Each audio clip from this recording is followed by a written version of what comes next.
C'est l'histoire d'un passionné qui ouvre son propre musée. Laurent Verneau-Desroches habite à Fismes, dans la Marne. Et tout au long de sa vie, il a accumulé une impressionnante collection d'objets des Première et Seconde Guerres mondiales. Elle est désormais accessible au grand public. Sébastien Roch et Philippe Cocampo. Il est 10h et les premiers visiteurs foulent les allées de ce nouveau musée. À l'intérieur de cette ancienne sucrerie, le décor plonge le public dans l'ambiance de la Deuxième Guerre mondiale. C'est impressionnant, en particulier les décors, je trouve ça vachement bien fait.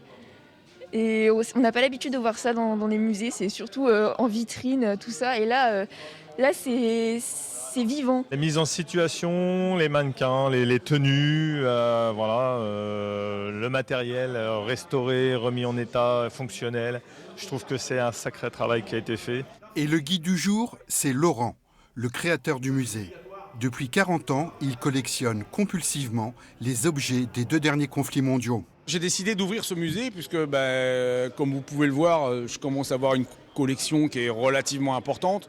Et je pense qu'avoir des véhicules, des canons, des choses qui sont juste stockées dans un garage, collés les uns aux autres, sans en faire profiter le public, ça n'a aucun sens. Des milliers d'objets et une vingtaine de véhicules sont présentés au public. Parmi les pépites de cette collection, une chenillette Renault, une relique militaire dont il ne reste que 50 exemplaires dans le monde. Elle a été retrouvée sous l'aéroport d'Orly en 2016, lors de travaux en fait. Et donc cette machine française a été récupérée par l'armée allemande qui s'en est servie sur l'aéroport d'Orly, qui était à l'époque un aérodrome militaire. Elle s'en servait en fait l'armée pour tirer les avions, les amener sur les pistes.